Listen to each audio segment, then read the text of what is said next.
chapter 5. And yet the beings do not dwell in me. Behold my divine mystery, my spirit, which is the source of all beings, sustains the beings, but does not abide in them. This contradiction comes up again in this verse. The first contradiction was said in the 4th verse, that all beings reside in God, but God does not reside in beings. The second contradiction is said in the 5th verse, that beings do not dwell in God, but God's Spirit is the source of all beings. This is the exact opposite. We say that God has not even taken a breath, and He is changing what He is saying. This is what a politician does, and even a politician does not change what he says so quickly. Can God change what He says so quickly? God says that this may feel like a contradiction to you, but it is not a contradiction.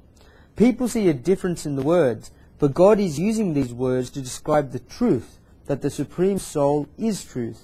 Because of God's Spirit, this appearance of the world is, if we look at it from the meaning of the ultimate reality, not truth. Guruji explains this using Vedantic language, Vedantic examples. Then the snake is inside the rope, and the snake is also not inside the rope. This is because until there was darkness, there is no light there either. Then one can see the snake in that rope. The snake is in that rope because one can only see the snake in that rope. The rope is a reason for that snake, because if the rope was not there, then the snake would not be there. In the same way, if the Supreme Soul was not there, then one would not be able to see the world. This world and everything around us can only be felt and seen with the establishment and foundation of the Supreme Soul. A film in cinema can only be seen on the big screen. If it was not for the big screen, then the projector would only be projecting into the air, and the film would not be seen. It is only because the big screen is there that the film can be seen, and the film can be seen on a big screen. The big screen is the reason of the film. But in reality, the film is not in that big screen because it's just a matter of appearance and not reality. The film just appears. A jungle can be seen on the big screen, but in reality the big screen is just white. It is just an appearance. What Vedanta is trying to say is that the power of the cause is the power of action and creation. The power of the cause is the Supreme Soul, and the power of action is the world. This whole world is made of the Supreme Soul, and the Supreme Soul is the power of the cause. The power of action and the creation that was created from the power of the cause is the world. The power of action and creation cannot have a separate power and an independent power. The source of power is established in the Supreme Soul. In the same way, this world cannot be seen in the Supreme Soul, but this world is not reality. If this world was not there, then how can God say the world is in God? The world itself is not there. If we look at it from another meaning, then great saints also say that God has seen in the 4th verse that God is the Father of the world, because all beings abide in God. And this is the same way as with a father saying to his son, is his. But if the son becomes unwise and says that he wants nothing to do with the father, then the father will say, fine, but you will not be able to forget the reality that you are mine. The son may say that he wants nothing to do with his father, and there are many mad lunatics like this who come into the world and say that there is no such thing as God. They say that God has not created the world, and the world is a biochemical reaction. God says, fine, think like that. For these people, God says that He does not abide in them. This sentence in the Gita is directed at individual souls. God says that many people do not consider God to abide in them. Thinkers have said that this sorrow that God has given so much independence to the individual soul, to the extent that individual souls can also deny God as well. God has so much compassion that He runs this whole life, and yet if the individual soul does not believe in God, then God will say, no problem, I will continue to run your life. If there is a common father and his son is not listening to him, the father will do his duty and try to explain to the son to listen to him and go on the right course. The father waits 2 years or 5 years, and the son has now attained the age of 30. And the father tells the son that at least now he should go on the right path. Despite everything the father says, the son does not go on the right path and keeps doing the wrong things. The father at least gets frustrated and goes to a good solicitor, prints a photo and advertisement in the newspaper that this person is not in his family, and that anybody who deals with this person does so at their own peril, and that this father is not responsible for anything that this person does. If God started giving these photos in a newspaper, then all of us would have our photos in that paper, and all of these people are not part of this family. In reality, we are all part of God's family. We tell the very God that runs everything for us during one moment that we had so much wishes to perform devotion and penances, but we could not find the time for them. What if God told us that He did not have time for us? What would we do? We forget God every morning, but if God told us that He is forgetting us every morning, then what would happen? God would never do this. Every morning at 6 a.m., 7 a.m., God comes and opens our eyes. Who has opened our eyes? Have we opened them? People forget who has opened their eyes. What if God says, sorry, I forgot today? What if our eyes do not open when it turns 7 a.m. or 8 a.m. or 9 a.m.? Then people in the house would start making preparations. If one person's eyes do not open, then the whole world starts making preparations. But if we go forward and God says that He forgot a certain house, and all of those 5 people in that house do not open their eyes, then the whole building will start making preparations, because nobody in that house opened their eyes. The whole community will begin making preparations. If we go forward and God says that He forgot a whole town, and everybody in Mumbai did not open their eyes, then the whole of Mumbai would be a crematorium. If God does not forget you, and then what is the right thing we have to forget? God. Yet people say that they forget God because this is a person's nature. That is why I said from the very beginning of this chapter that this is the nature of caviling. We forget Him who has done so much good to us, who has done favors to us. This is caviling. How can such a person then attain knowledge? God says that He does not abide in beings, but that He gives support to all beings. The individual may think that if God gives support to all beings, then it is not by standing underneath the earth and running it. Raman Chandraji writes in his commentary that God does not hold the world in the way that a pitcher holds water. God does not give support to this world in the way that a pitcher gives support to water. God only gives beings their resolve, and we will see later in the later verses of this chapter how God does this. Sri Krishna tells Arjuna that beings do not dwell in the Supreme Soul, and Sri Krishna says, behold my divine mystery. Sri Krishna is really saying this night in this chapter of the Gita with his heart. If we were to go forward, then Sri Krishna is laying the seed for the 10th chapter of the Gita, where Sri Krishna describes the yoga of His glorious attributes, and the 11th chapter of the Gita, where Sri Krishna shows Arjuna His Vishvarup, or universal form. Sri Krishna used the words Aishvaram Yogam, meaning divine mystery. This divine mystery is that God is the creator of all these objects and the whole phenomenon called the universe. God is the creator of this and is still untouched by them. Nothing in this universe touches God. God is completely untouched. This is His divine mystery. Can we do this?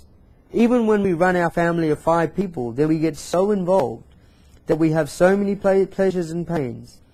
But God runs this whole universe, and yet God is untouched.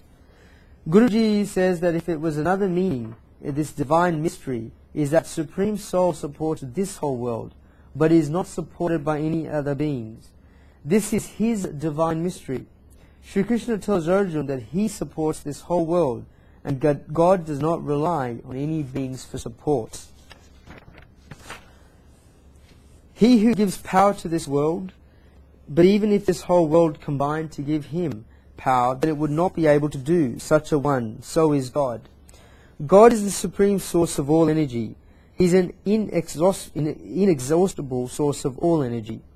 If we bring a small mixer into our house, then energy is needed to run it.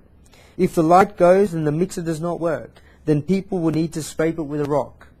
If our powers are not enough to run a small machine called a mixer, then the power of electricity is needed for this. Then imagine how much power is needed to run this enormous world. This power is God. This is God's divine mystery. This is not some dependent power upon, which is dependent on powers. Electricity comes to our houses from a power station, and we use that electricity, but we do not supply that electricity from our houses to the power station. Of course, this example of the power station finishes because the power station gets its electricity from another station. Where does God bring this energy from? Sit down quietly and think about it.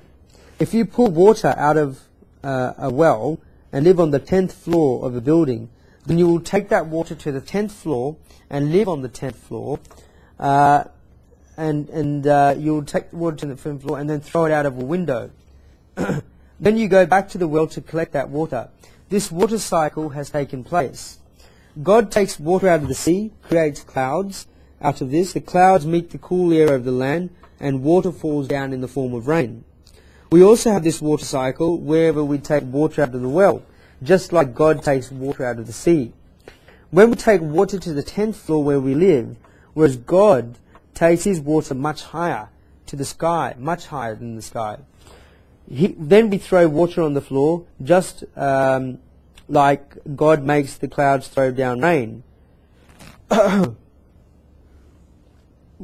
Excuse me. We get so tired when we take one bucket of water home. Then what about God, who takes millions of gallons of water from the sea and keeps making clouds raining? Where does all this energy come from? We get tired after carrying one bucket and request to have a glass of glucose water. But God never gets tired. Devotees tell God that they give God this power. This is just like when a mother is working inside a house and gets tired. Her whole body is frustrated. But then when this mother sits down in the evening, her son comes and sits in front of her. As soon as the son smiles, the mother sees this sweet smile of the child, and the mother forgets all her tiredness from the entire day. The mother thinks about how nice her son is. In the same way, devotees tell God that God is working so hard, and therefore God must be tired. When a devotee sits in front of God like a beautiful child and describes her karmas to God, then all of God's tiredness goes away. The devotee just sits there with the responsibility of removing God's tiredness, because the rest of the world makes God tired. If the God inspires 10 to 12 more people like her, then God's tiredness will go away even more. We should sit in front of God. Srimad Adi Shankarji says, Mother gave me rebirth through liberation, is waiting at the door, so that I can chant your name and remember you, because Mother, there are lots of your descendants in the world, and all of them are straightforward, and out of them I am naughty, but I am different and special, because I am your mother. I am yours, Mother. Many people sit in front of God with expectations, but some devotees come to God to ask God what God wishes for them to do. They wish to do God's work. That is why they come to God. They do not go for themselves, but for God. When a devotee like this comes, then God thinks that this devotee has improved his day. What Guruji means is that from the perspective of knowledge, the perspective of devotees is another thing altogether. When we look at it from the way of knowledge, then God never tires.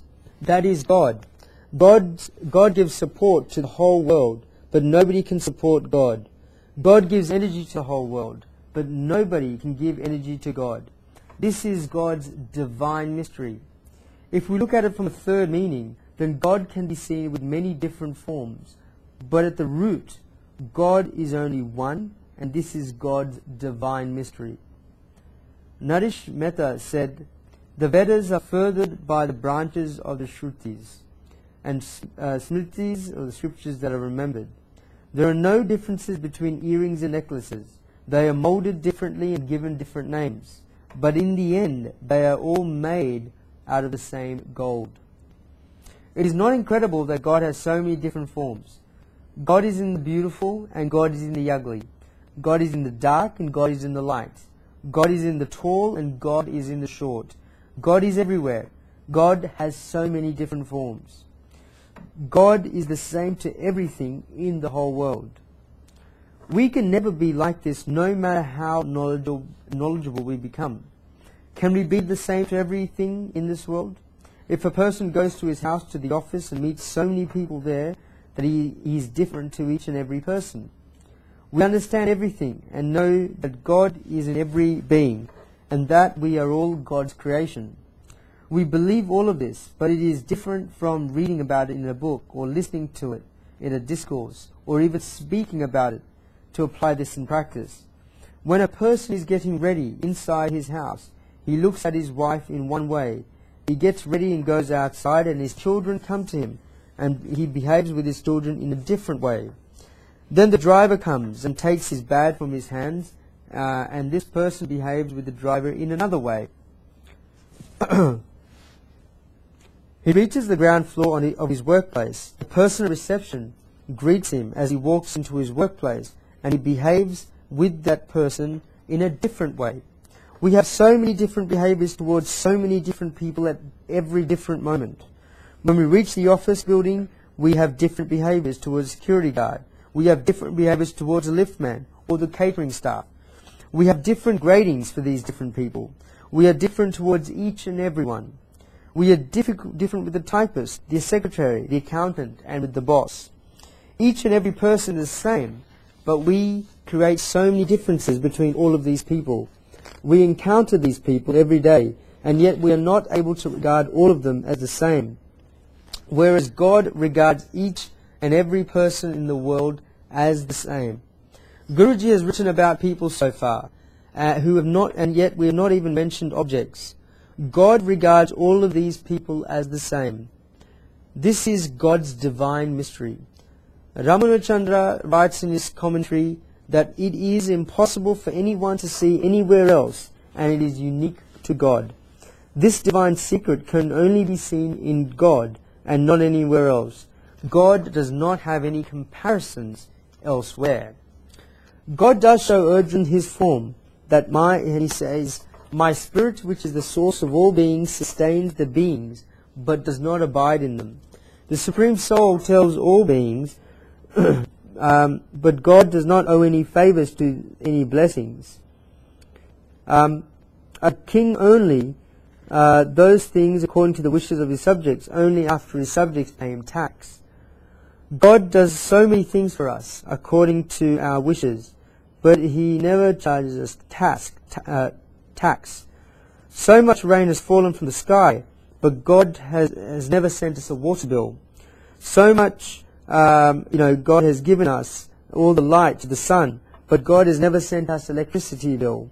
God has given the light of the sun, but he still does not send us these bills. God never sends us any of these bills, and yet God continues to sustain us. Everyone else is just doing a business. Electricity companies cannot say that when they are giving light into our houses that we can have their monies as well. Electricity companies are selling goods, and we are utilizing these goods. The matter finishes there. God can say with pride that he sustains all beings. The reason why this is so is because God does not take anything in return. God only has the right to sustain beings because God fulfills the wishes of beings. God creates beings. He gives resolves to beings, sustains beings, fulfills the wishes of beings. Not only that, God controls beings, but if they're going on the wrong path, all of these things come within God, being the source of all things. God projects, sustains, and controls. Despite all of these things, God does not abide in beings. The reason for this is that God is free of ego and mindness. God has to say, "I am doing," within the limits of language in order to describe the truth. But God does not abide in beings. One resides where this sense of ego comes and where investment is made. Guruji gives a simple example that he knows he has limits, but with it gives his limitations. So a mother gives birth to a child, and the mother has no expectations, and just gives as much love as she can to the child, and as much inspirational words as she can to a child to bring her child up. The child grows up and has life of its own, and now the mother can say that she does not abide in her child. If, however, this mother had expectations from the beginning that if she raises her child, then her child will look after her when the child grows up, then the mother begins to abide in her child. But if there are no expectations, then the mother will not abide in her child. In the same way, God makes this whole world run, but God has no expectation from this world. He has no ego. He has no sense of mindness. The truths that were explained in the 4th and 5th verses will be explained through an example in the 6th verse.